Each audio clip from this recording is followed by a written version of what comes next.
Hey guys, welcome back to another video, and today I'm here to talk about how to get rich in the stock market. It is very simple. Anyone can do it. I can do it. You can do it.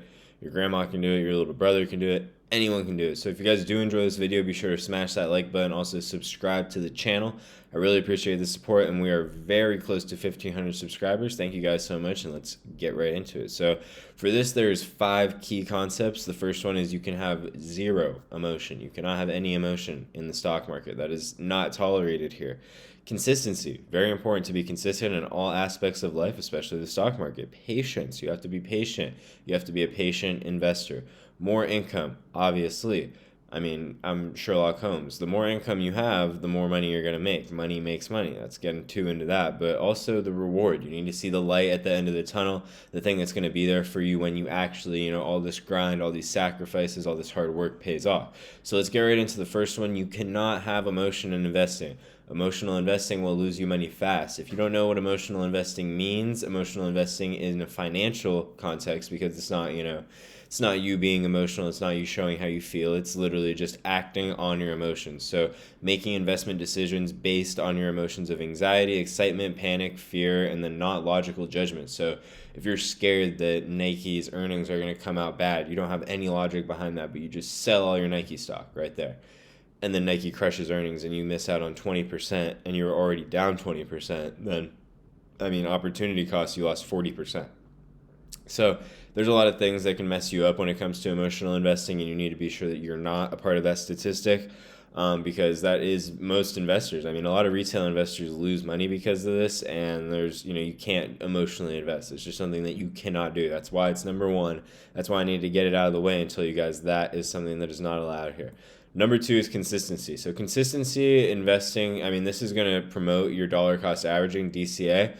Basically what that means is as the stock goes down, you're still investing in the same company. So if I like buying AMD at $250, I'm probably going to like buying AMD at $300 as well, because they still have the same company. I'm probably going to like buying them at $200 as well. They still have the same company. So it doesn't really matter the price of the stock. It does mitigate your risk the lower the price is, because the stock price can only go so low. But if you believe in the business model and what they're doing, as an organization, as a company, then you still should buy it and dollar cost average down. So if you bought, the S&P 500 for $150 and it drops to 100, buy more. Dollar cost average that down. Dollar cost average your price. And then also, this is best for long-term results. This is a very, very important graph that I wanted to show you guys. Very interesting as well. A lot of things that you just wouldn't, think. So 1995 to 2024, the 50 best days, 50% of them have been during a bear market. So half, literally exactly half of the 50 best days, 25 of them have been during a bear market. So that goes to show that you need to be invested. So that's, consistency. You need to invest, $100 a week, not $100 at the beginning of the year, or maybe invest $100 at the beginning of the year, sell it in November, and then wait till February the next year to reinvest it. You need to be invested. Like, this chart is the most important chart in this video, I think. This is how $10,000 would have grown from 1995. It would be $224,000 today if you were invested every single day. If you miss just the 10 best days in the market, you miss 10 days. 10 days over the course of 30 years, you'd be down 54% less than if you just were invested for 10 more days. Same thing, if you missed the best 20 days, you'd be down 73%, and then if you missed the best 30 days, you'd be down 83%. And 50% of these best days happened in the bear market. So when the market was tanking, 50% of these best days, so literally half of these 10 days were while the market was tanking. You need to be in the stock market. It's all about time in the market, not timing the market. That's what I love to preach. And you guys really just need to stay invested. This, also ties into emotional investing. You can't get emotional and say, oh, the market's crashing, I need to get out. No, you need to stay invested in the stock market. Number three, patience. It's going to take time. It's hard to see the end, and many don't make it. A lot of people, get to the age of, let's say you start investing when you're 25, you hit 40 and you're like, oh, I got $1 million. That's enough. They take it all out. And then they don't see that when they're 65, that could have been, $15 million. So it really does take time. That's the most important part, I think. Put a picture of Yoda right here. Very patient guy, very old guy. Also, light at the end of the tunnel. You guys got to see that at the end of the tunnel, there is a huge, huge light. And I'll go over that at the end of this video. just the possibilities that could possibly happen from investing in the stock market. So it's hard to see that, and many don't make it there. So it's really, you're beating a statistic by getting there, and it's going to take time. It's going to take a lot of time. I'll go over that later in the video. Also, higher income. This one's really obvious. I mean, I contemplated even putting this in the slides, but I mean, it is something that I feel like I should still say, is that money makes money. So the more money you have, the more money you're going to make. Like I put this right here, for example, 10% of $100 is $10. 10% is the average return of the S&P 500 over the last 100 years.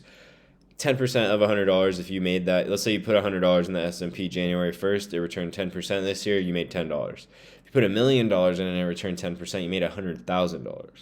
So that's pretty big difference. The initial investment is a huge difference, and the 10% return is also a huge difference. So it really does just go to show that more money makes money. The more money you have, the more money you're going to make. So if you need to, pick up a side hustle, maybe try starting a business. Also, you could, try harder for that promotion at your job. There is just, always the stigma that's true that more money makes money. So that's just the rich get richer and the poor stay poor, stuff like that. I mean, it's somewhat true, but I mean, you're also, the decider of your own fate. You can go make more money. It sounds easier said than done, but if you put the work in, it'll probably work out. The reward. This is the most important part of the video right here. This is what I wanted to go over. So this is a stock calculator. I already put in some numbers here. This is very important to, you guys should play around with this. It's literally just called stock investment calculator. It's the first thing that pops up on Google. This is the easiest one to use. I've used a lot of different ones. This one, excuse me, is giving me the best results. So this one, I'm saying we're starting with $1,000. I think anyone watching this can scrape together $1,000. This is after 40 years. Let's say you start when you're 25, kind of young. But let's say you start right then, and then you get 10% a year, and all you're doing is investing $500 at the beginning of every month. That's not that hard, I mean, it's hard to have $500 left over, but at the same time, there's expenses that you can cut. You can, pay off buy a cheaper car and not have that car payment that a lot of people watching this, I wouldn't be surprised if your car payment is over $500. So there's a lot of things that you can do to, mitigate this and cut off that expense completely. And get that $500 back. Maybe don't eat out 3 nights of the week, that you would have usually. Just, cut back on that or things of that nature. You can probably save up $500. But that would get you almost $3 million from just 40 years. Let's say you started when you were 20. Look at this additional 5 years. It turns that $2.8 million to $4.6. When you get into these bigger years, the smaller difference makes all the difference. So let's say you started when you were 15, which you probably didn't. That 4.6 is 7.4. So there's a lot of, variables in this equation, but I mean, a lot of very common thing, 35, let's say you have 30 years of investing. Even at the end, you're still a millionaire just from $500. And then you can expedite this process as well. You can invest $1,000 at the beginning of every month. That $1 million turns into $2 million. And then it's pretty much, you can invest $1,500 and then we see that $2 million turn into $3 million and so on and so forth. But it is not linear. It is, if you go up to 5,000, like as we see right here, if we put in 2,000 a month, it looks like we get 4,000. You get a little bit more than 4,000. If we take it all the way to 10,000, it'll look like we get, 20 million. We get a little bit more than 20 million. So just the more money you put in every month, it's just more that compound interest is going to give back. So pretty much, I mean, it just depends on how much you have to invest, honestly. And then your returns could even be better than 10%. There's ETFs that return 16%. My favorite ETF, SCHG, if you guys watch me, that's my favorite. If you invested the same thing, wait, let's look at that actually. That's a pretty good comparison. Is if you invested $500 at 10%, you'd have $1 million. If you put it in SCHG, you'd have 3.5. And then once the years go up and the percentage goes up together, that's when things start to get really interesting. So let's say you have 40 years. We'll just add 10 years onto that 30. That's 2.8 million. If you have a 16% return, that's 15 million. So that is a pretty sizable difference, to say the least. I mean, if you get returns of that much more, it's pretty good. And then, I mean, you could even turn this 500 into 1,000. Let's say you double that, then you're at 30 million. I mean, the possibilities are endless, honestly, and it really just does depend on when you start investing. So I think another thing that's really important that a lot of people should do if you have kids or you just had a kid, take $100 and put it every month in an account, just investing in the S&P 500 until your kid turns 18, then give them that when they're 18.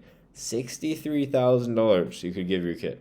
You don't even have to give it to them. Just have it for college or, something like that. I mean, maybe give it to them. I mean, that's a lot of money for an 18-year-old, but maybe buy them a car, send them off to college. That's enough for a down payment on a house, a pretty nice house too.